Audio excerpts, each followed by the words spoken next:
mag-eksperimento tayo guys. Bago ako magsali ng tubig dito sa battery ng motor, lalagyan ko muna ng asin. Tingnan natin kung ito ba ay maganda sa battery or masama. Obserbahan natin guys ng mga isang linggo kung matuluyan ba itong masisira or mahaba ba ang kanyang buhay.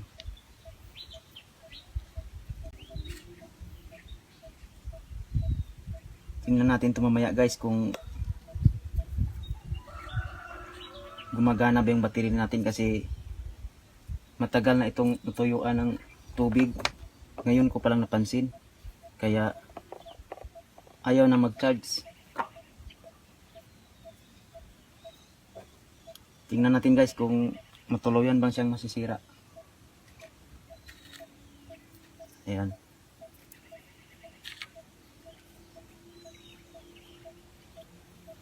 Ito yung linalagay natin guys, oh, asin.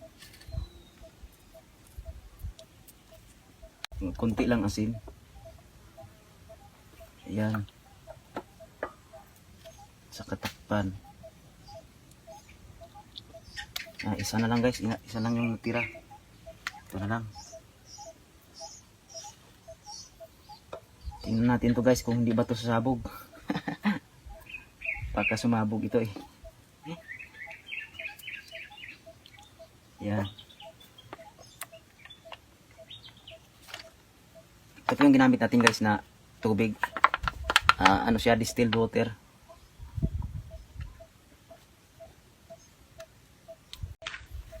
Okay guys,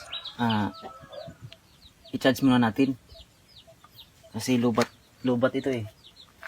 Paanda rin yung motor guys.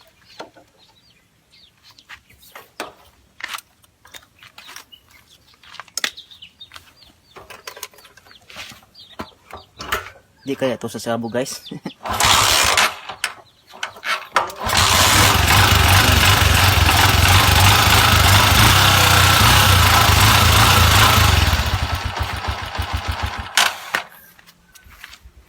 Parang natatakot ako guys, baka sumabog.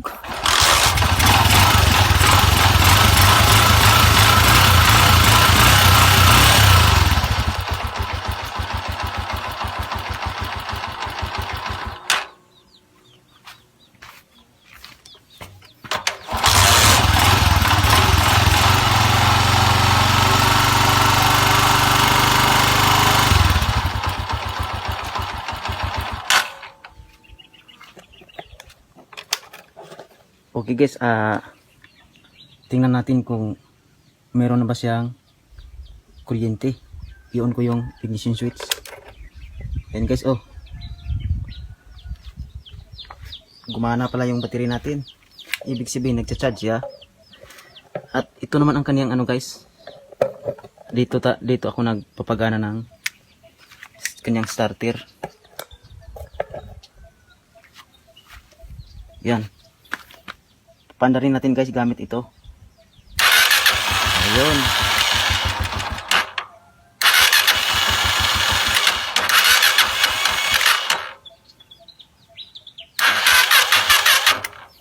Yan guys, mukhang masisira yung battery natin. Lobat yan guys, kaya ganun talaga yon. Okay guys.